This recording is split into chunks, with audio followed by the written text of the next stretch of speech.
네, 안녕하세요. 디파이능부 조선생입니다. 오늘은 여러분들과 함께 2024년 상반기 결산을 좀 해보려고 합니다. 이번 상승장은 작년 12월부터 본격적인 진입이 됐다고 생각되는데 벌써 6개월이 지났습니다. 그래서 오늘은 작년 말에 전망했던 내용들을 한번 살펴보고 현재 시장은 어떻게 변하고 있는지 또 앞으로는 어떻게 시장이 또 흘러갈지를 동환님과 함께 알아보도록 하겠습니다. 안녕하세요, 동환님. 네, 안녕하세요. 네. 우리가 이제 벌써 6월 6일이니까 5개월 정도 된 거다, 그죠? 5개월 넘었죠, 사실. 작년부터 시작했던 것 아, 같으니까. 시간이 엄청 빠르네요. 나이 먹는 속도가 이제 계좌 느는 속도보다 좀 빨라지고 있다. 작년에는 계좌가 조금 더 빨리 올랐는데 좀 아쉬운 현실입니다. 그럼에도 불구하고 작년에 우리가 히트 컨텐츠를 하나 만들었었잖아요. 2024년도 시장을 전망한다라고 하면서 6편의 글을 썼었는데 꽤나 관심을 많이 받았었습니다. 상반기가 지났으니까 요거 어떻게 되고 있는지 한번 짚어보면은 많은 농부님들께서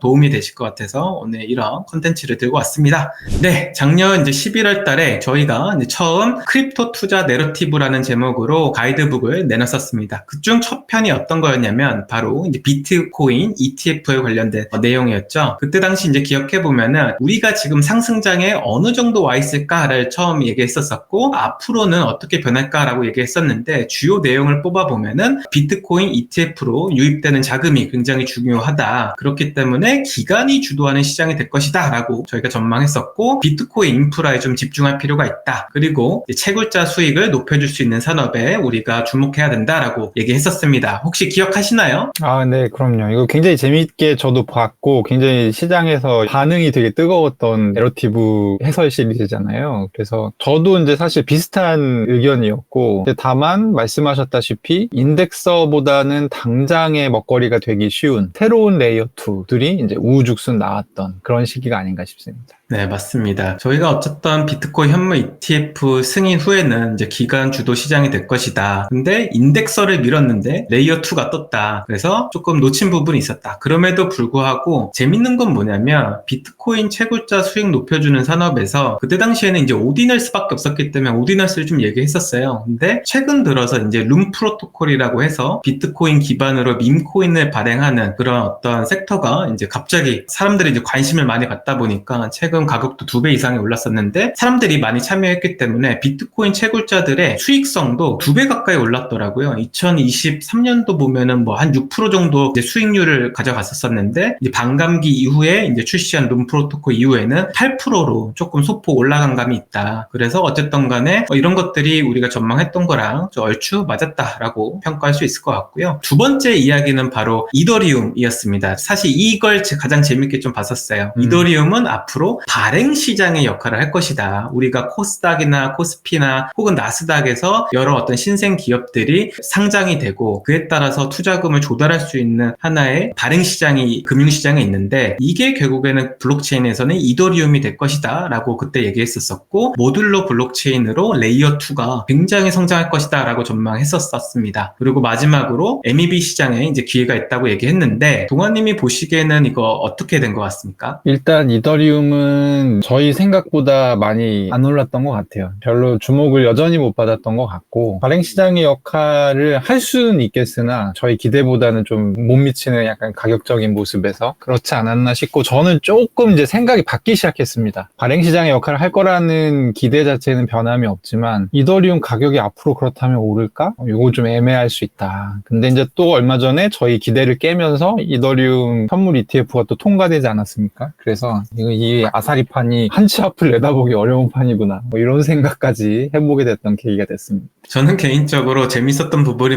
뭐냐면 정말 우리가 말했던 것처럼 이더리움이 발행 시장이 됐어요. 근데 문제는 뭐냐면 너무 발행 시장이 돼버려가지고 그렇죠. 결국에는 벤처 캐피탈만 돈을 벌고 나머지 리테일 투자자들은 손해를 입는 구조가 나오다 보니까 요즘 최근에 시장에서 일어났던 분위기가 높은 밸류에이션을 갖고 있는 토큰보다 낮은 밸류에이션 갖고 있는 토큰을 CX에다 상장을 시켜주고 줘야 되는 거 아니냐라는 이제 목소리가 높아졌잖아요. 바이낸스에서도 그래? 그러면 우리가 메가드롭으로 시총 낮은 거를 상장시켜줄게 라고 하면서 우쭈쭈쭈쭈 이렇게 달래줬었었는데 이런 것들이 어떻게 보면 우리가 이야기했던 거랑 좀 얼추 맞았다. 뒤에서도 설명드리겠지만 이더리움 레이어2가 2배 정도 진짜 성장이 되었더라고요. 이것도 좀 의미가 좀 있었던 것 같습니다. 마지막으로는 MEV 시장. 사실 이거는 개발자들이나 리서처들이 항상 관심을 갖는 대목인데 너무 어렵다 보니까 사실 리테일들의 좀 관심을 많이 못 끌었던 것 같아요. 그래서 MEV 시장에 대한 관심은 아직은 우리가 생각했던 것보다 좋지 않았다라고 좀 정리하고 넘어갈 수 있을 것 같습니다. 다음은 이제 가이드북 3에서 얘기했던 내용이죠. 바로 솔라나가 크립토 2단화로 부상할 것이다 라고 저희가 전망했었습니다. 그때 당시 기억하는 거는 토큰 가격 자체가 한 80불 정도 했었습니다. 근데 이제 솔라나가 지금은 170불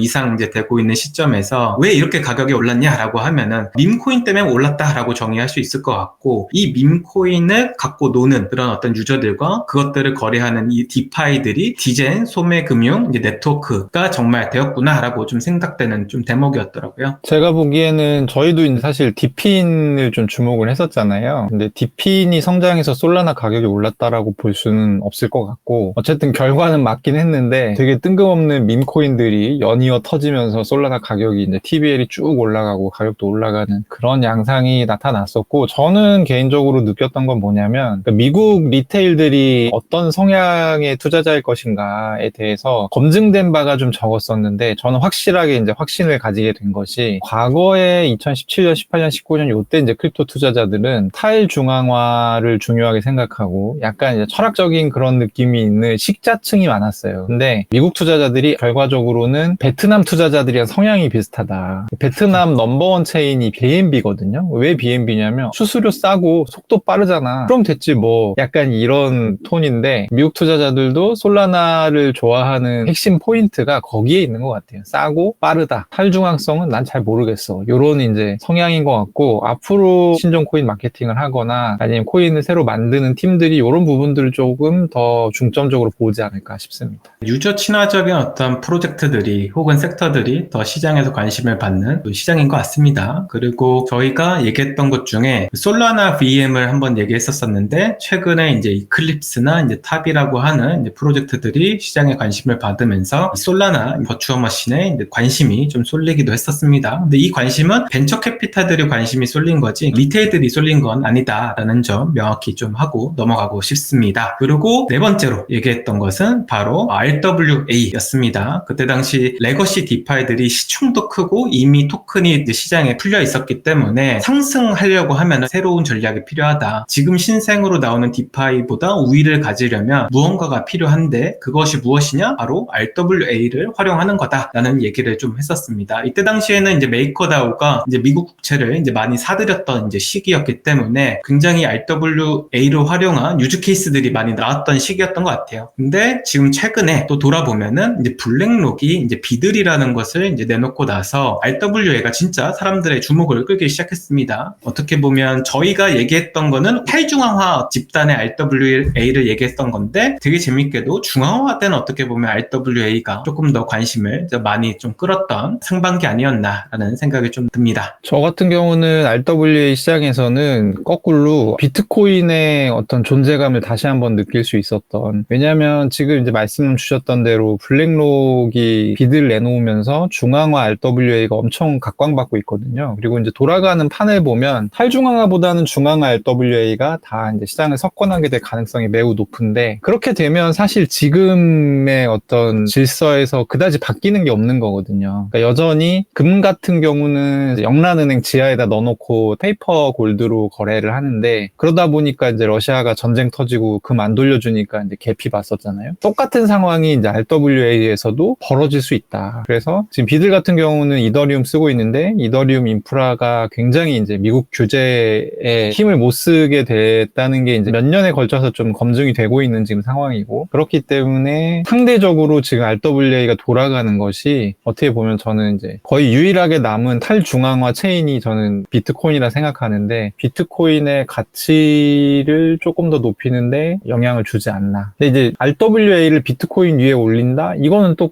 좀 다른 문제이긴 한데, 그러니까 지금은 드는 생각은 그 정도 생각인 것 같습니다. 네. 그리고 나서 디파이 내에서 이제 스페큘레이션을 할 수 있는 레이어들이 조금 더 주목을 받을 것이다 라고 하면서 대표적으로 퍼페추얼 덱스를 또 얘기했었습니다. 근데 이 퍼페추얼 덱스가 저희가 얘기했을 때만 하더라도 굉장히 좀 폼이 좋았었습니다. 몇 개 없었었거든요. 근데 이제 잘 되는 모습들이 이제 보이니까 우후죽순 이제 막 찍어내기 시작을 해가지고 시장이 조금 난잡해졌습니다. 그래서 난잡해지다 보니까 유동성도 분산되고 유저도 분산되다 보니까 결국에는 다 같이 성장을 못하는 이제 국면으로 좀 들어갔다. 또 돌아보면은 이 스페큘레이션 레이어보다 자산반에서 좀 거래가 더 활성화된 게 아닌가 하는 생각이 듭니다. 예를 들어서 뭐 밈코인이나 아니면 사람들이 좋아하는 어떤 코인을 스페큘레이션 하는 것을 더 좋아했지 이 레이어 자체를 스페큘레이션 하려고 하는 움직임은 그닥 보이진 않았다 라는 거 한번 정리해보고 좀 싶습니다. 그 다음은 바로 가이드북 5에서 나왔던 조금 지루한 이야기죠. 계정 추상화 얘기를 좀 했었습니다. 아무래도 기술이다 보니까 지루했었는데 이때 당시 우리가 얘기했던 건 뭐냐면 계정 추상화만으로도 사람의 편리성을 개선했었는데 이것이 조금 더 한 단계 더 업그레이드 될 것이다 라고 얘기했었고 최근에 이제 비탈릭이 7702를 이제 들고 나왔죠. 7702라고 하는 것은 기존에 우리가 쓰는 메타마스크는 EOA 지갑입니다. 근데 편리성은 굉장히 기능이 없기 때문에 낮습니다. 근데 어디서든지 전부 다 원래 커넥트 할 수 있고 사용할 수 있기 때문에 호환성 면에서는 굉장히 좋았어요. 그 반면에 계정 추상화 자체는 스마트 컨트랙을 이용해서 높은 편리성을 갖는 대신에 호환성이 굉장히 낮았거든요. 여러분들이 스마트 컨트랙트를 스마트 월렛이라고 하잖아요. 스마트 월렛을 뭐 다른 어플리케이션에 연동하려고 하면 안 되는 경우가 굉장히 이제 많았을 겁니다. 근데 이런 어떤 장점과 단점을 좀 다 같이 좀 커버하는 EIP 뭐 7702를 이제 내놨던 거고 이게 만약에 된다고 하면은 EOA처럼 어디서나 갖다 이제 붙일 수 있고 누구나 다양한 기능을 지갑에서 쓸 수 있는 환경이 만들어지기 때문에 이 EIP7702는 계정 추상화를 한 단계 높이는 기술이다라고 좀 평가를 좀 할 수 있을 것 같습니다. 네, 마지막으로 이제 6번째인데요. 이제 RWA를 그때 당시에 이제 조금 다른 측면으로 바라봤었죠. 그때 당시 우리가 얘기했던 건 뭐냐면 상승장에는 RWA가 잘 안 될 것이다. 왜냐하면 크립토 금리보다 RWA에서 창출되는 수익이 적기 때문에 그 누가 관심 갖냐라고 이렇게 얘기를 좀 했었습니다.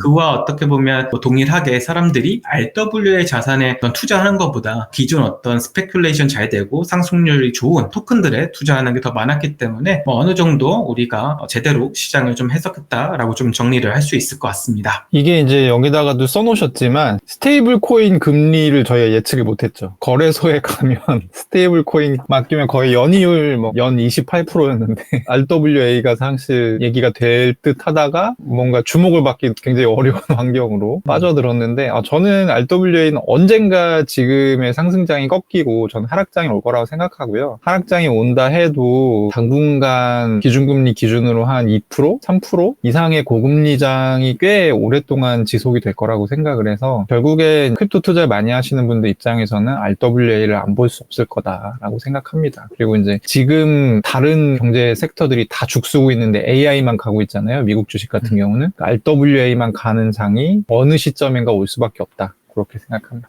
네, 이제 저희가 이제 전망했던 내용을 살펴봤으니까 이제 글로벌 리서처들이 이제 시장을 전망했던 것들을 좀 보려고 하는데요. 제가 자료 조사를 해보다 보니까 이 세 가지 키워드로 이제 압축할 수 좀 있었습니다. 주요 키워드를 한번 살펴보면 화면 좌측부터 모듈러 블록체인, 리스테이킹, 그다음에 인공지능과 이제 블록체인의 결합이 이 시장에서 주목해야 될 것이다라고 사람들이 이제 공통적으로 얘기했던 건데 이것을 하나씩 좀 뜯어보면요, 바로 이렇습니다. 모듈러 블록체인이라는 것이 기존의 이제 이더리움이나 아니면 뭐 다른 어떤 네트워크들이 갖고 있었던 블록체인 트릴레마를 좀 개선하기 위해서 나온 거거든요. 이 트릴레마라고 하는 것은 이제 탈중앙성하고 그다음 보안성, 그다음 확장성 이 모든 세 가지를 동시에 충족하기가 기술이 어렵다라는 것인데 이 모듈러 블록체인으로 블록체인 거래 이제 플로우에서 여러 과정이 있고 그 과정을 좀 떼어내 가지고 레이어 2에서는 뭐 컨센서스나 익스큐션을 처리를 하고 레이어 1에서는 뭐 세틀먼트를 좀 처리한다. 혹은 뭐 DA 같은 경우는 뭐 제3자 솔루션을 빼가지고 뭐 사용을 하게 되면 마치 자동차가 튜닝된 것처럼 굉장히 좀 개선될 수 있다, 성능이. 라고 하면서 이제 나온 게 이제 그 모듈러 좀 블록체인이었습니다. 근데 이 모듈러 블록체인 시장이 그 셀레스티아 때문에 굉장히 관심도 많이 받았었고, 시장이 급격히 이제 커져가지고 그 많은 어떤 DApp들이 점차적으로 레이어 2로 전환하면서 레이어 2에 묶이는 자금들이 굉장히 높아졌다, 좀 평가를 할 수 있고, 그에 따라서 이제 레이어 2의 르네상스가 좀 등장했다라고 우리가 좀 얘기할 수 있을 것 같습니다. 화면 우측에 보면은 재밌게도 2024년 1월 1일자에 레이어 2에 묶여있는 자금을 보면은 24빌리언 달러, 뭐 하나로는 뭐 30조 원이 안 되는 자금이 이렇게 묶여있는데, 지금 현 시점으로 땡겨보면은 2배 정도 상승한 어떤 자금이 레이어 2에 묶이게 되었습니다. 근데 사람들은 이게 왜 이렇게 성장했을까라고 했을 때 이 모듈러 블록체인 때문에 성장한 거 아닌가라고 하는데, 물론 이 기술이 백그라운드가 있었기 때문에 성장을 했지만, 재밌게도 기존에 블록체인 위에서 이제 출시됐던 어플리케이션들이 자신들의 어떤 사업 확장을 위해서 레이어 2를 이용하기 시작했다는 거죠. 뭐 대표적으로 퍼페추얼 덱스의 뭐 에보나 최근에 나왔던 사이버 커넥트가 사이버로 리브랜딩 하면서 레이어 2로 확장 계획을 좀 발표하기도 했었거든요. 이런 어떤 추세가 일어나다 보니까 레이어 2에 재밌게도 많은 자금들과 유저들이 몰리게 되었다. 근데 결국 이것을 할 수 있었던 기술은 뭐냐면 바로 이 모듈러 블록체인 기술이다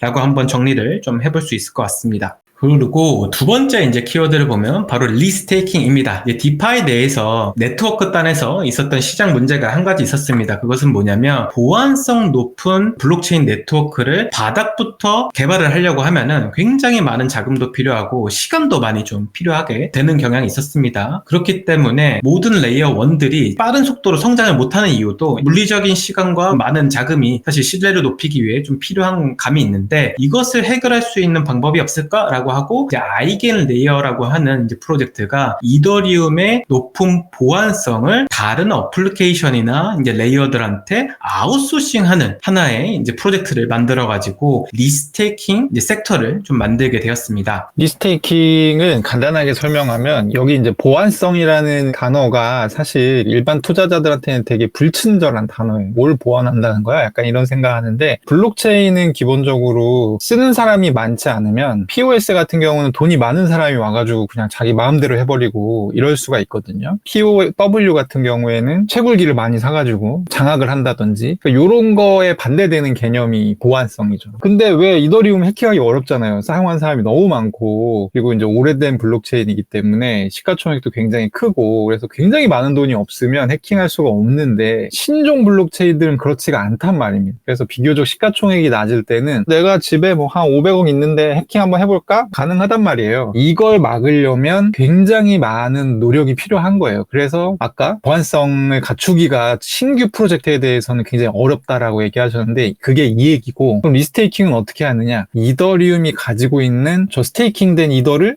그대로 이렇게 빌려옵니다. 그래서 한번 접어요. 그래서 자기 프로젝트에다가 이제 씌우는 거죠. 그래서 이제 스테이킹 된 이더를 가지고 얘의 신뢰성을 담보하는 그런 프로젝트라고 보시면 되고요. 그러면 내가 신규 프로젝트를 하기가 굉장히 어려웠던 게, 보안성이 떨어지니까 이거를 강제로 끌어올리려면 비용이 굉장히 많이 들고, 그렇다고 해서 보안성이 떨어지는 프로젝트에 사람들이 쉽게 돈을 넣지도 않고, 이게 굉장히 딜레마였는데, 이 딜레마 해결될 수 있겠네? 라고 해서 엄청 기대를 받았던 게 리스테이킹이라는 섹터이고, 그 중에서도 선두주자인 아이겐레이어라는 프로젝트에 굉장히 많은 사람들이 돈을 집어넣었죠. 결과적으로 이제 올해 상반기에 아이겐 레이어부터 뚜껑이 열리기 시작했습니다. 그래서 말씀 주신 것처럼 이제 우측 이제 표를 보시면 좀 이해할 수 있으십니다. 이 오퍼레이터라고 하는 게 결국 밸리데이터들입니다. 이제 검증을 하시는 분들이 기존에는 이더리움 어떤 데이터들만 이제 검증을 했는데, 이제 ABS라고 하는 결국에는 보안성을 이제 조금 제공받고 싶어 하는 소비자들이죠. 그래서 소비자들한테 자신들이 이제 검증 서비스를 이렇게 해줌으로써 결국 ABS는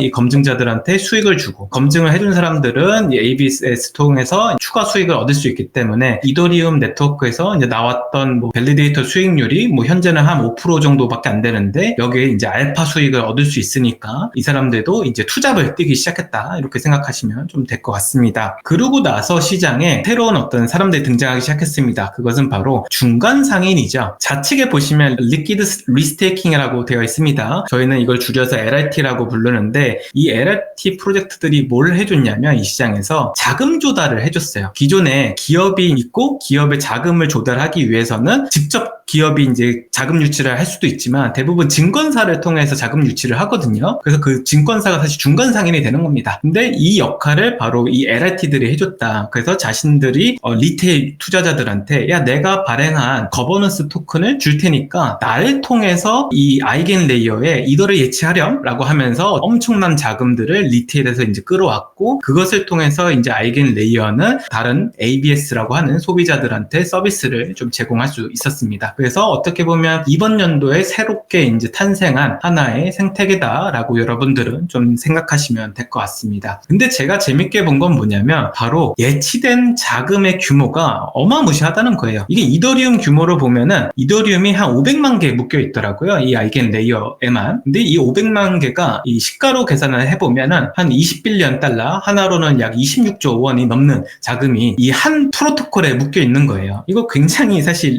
리스키하면서도 결과를 보면은 대단하다라는 소리밖에 안 나오는 그 현상인데 이것들이 시장에서 얼마나 사람들이 결국 리스테이킹이라는 개념, 신뢰를 아웃소싱 한다는 개념에 얼마나 열광했는지 알 수 있을 것 같습니다. 뭐 대표적으로 사실 이런 서비스를 이용하는 애들을 좀 살펴보면은 옴니 네트워크가 있죠. 이제 레이어 2들 간의 자금 이동을 할 때 브릿지 역할을 해주는 애들인데 그 브릿지에 대한 검증을 결국 이더리움 검증자들을 통해서 한번 했기 때문에 신뢰가 높잖아요. 브릿지 해킹 같은 거를 조금 방지할 수 있다. 그런 해결책으로 쓴 사례도 있고 또 대표적으로 뭐 알트 레이어 같은 경우는 레이어 2들이 레이어 1으로 트랜잭션을 올릴 때 중간에 롤업이라는 곳이 있고 그 롤업을 어떻게 탈중앙화 시키면서 조금 더 투명하게 좀 관리되도록 좀 만들었다라고 여러분들은 좀 생각하시면 될 것 같습니다. 그런데 동환님 재밌는 게 이 CX에 이더리움이 없어지기 시작했습니다. 이 보라색 선이 이더리움 잔고거든요. 이 CX들에. 요거 문제 없을까요? 이게 지금 이더리움이든 모든 코인 통칭에서 중앙화 거래소에서 코인이 사라진다라고 하는 거는 가격 상승의 호재로 온체인 데이터 해석을 해왔거든요. 근데 이제 이더리움 같은 경우는 굉장히 빠른 속도로 지금 중앙화 거래소에 있는 이더리움이 없어지고 있는 현상이고 이게 이제 저는 좀 문제점을 느끼고 있는데 왜 없어지는 거냐면 이더리움을 스테이킹 시키고 코인을 나눠주겠다. 내지는 뭐 이제 아이겐 레이어 같은 경우도 투자하려면 어떻게 되냐면 이더리움을 박아야 돼요. 그러니까 모든 지금 사실 디파이 관련한 투자가 이더리움을 받는 방식으로 이루어지고 있기 때문에 아마 그래서 이런 현상이 일어나지 않나 생각이 들고 요게 이제 한번 박히면 빼기가 되게 애매합니다. 계속 이제 그 안에 들어가 있는 건데 저는 리스테이킹은 리스키한 요소가 분명히 있다. 이게 이 설명을 하면서 제가 나이가 들었다는 걸 깨달았는데 요즘에는 소설 삼국지를 그렇게 많이 안 보더라고요. 보면은 소설 삼국지에 이제 유비관우 장비가 나오는데 조조가 유비를 공격하려고 적벽대전이라는 엄청 큰 해전을 치릅니다. 조조의 군사들은 엄청 이제 배멀미를 잘하는 친구들이었어요. 그래서 조조가 뭘 하냐면 배를 밧줄로 다 묶어요. 그래서 마치 엄청난 큰 판때기를 만드는 거죠. 그럼 배가 안 흔들리니까 멀미를 안 하잖아요. 그래서 어떻게 망하냐면 화공으로 망합니다. 보라살을 쐈더니 붙어있는 배가 다 불타버려요. 그러니까 아이겐 레이어 같은 경우도 지금 거의 이더리움의 새로운 만남의 장소 같은 꼴이 돼버렸거든요. 그래서 스테이킹 한 게 다 리스테이킹 돼서 왜냐면 스테이킹 했는데 추가로 뭘 더 얹어주겠다고 하니까 안 할 이유 없잖아요. 그럼 다 리스테이킹 한다고 하는 거고 여기서 한번 뭔가 이제 뻑이 나게 되면 굉장히 시스테믹한 리스크로 전이될 수 있다. 이 부분이 지금 저뿐만 아니라 꽤 많은 암호화폐 자칭 전문가들이 얘기하고 있는 리스테이킹의 위험 요소입니다. 혹시 공급 충격은 없을까요? 우리 비트코인 예전에 사람들이 많이 사니까 결국엔 CX에 비트코인 없어져가지고 공급 충격이 온다. 즉 거래소에서 거래를 지원해 줄 수 있는 자원이 없어진다. 이런 얘기 많이 했었잖아요. 그 부분도 짚어야 되겠는데 왜냐면 지금 이제 예전에 없었던 변수가 생긴 게 이더리움 현물 ETF가 부분 승인이 됐거든요. 그래서 이제 한 가지 서류에 대해서 추가 승인이 나게 되면 이제 결국 출시를 할 수 있는 상황인데 지금까지의 이더리움을 사고 파는 사람들과 전혀 다른 섹터에 있는 사람들의 매수가 들어오게 되면 그 사람들이 어디서 그러면 이더를 수급할 거냐 그러면 대부분 섹스일 거거든요. 근데 섹스에 지금 이더리움이 없기 때문에 그 공급 충격이 발생할 수 있죠. 근데 이제 이게 똑같아요. 비트코인도 똑같은 얘기가 있었어요. 그래서 보면 비트코인 ETF가 처음에 이제 출시됐었을 때 한 45,000달러 정도 했었거든요. 근데 지금 이제 가격이 블랙록도 비트코인 전체 발행량의 1%를 보유하게 됐고 그리고 피델리티도 거의 1% 가까이를 보유하게 됐거든요. 그래서 이제 전체 보유량의 2% 정도, 2, 3% 정도가 ETF로 넘어가게 된 셈인데, 그래서 공급 충격이 발생한 결과 비트코인 가격이 지금 7만 달러 정도 됐으니까 그럼 한 70% 정도 오른 거잖아요. 이런 정도의 이더리움 가격 상승이 일어날 수 있다라는 얘기를 공식 리서치 기관들이 또 내놓고 있기도 합니다.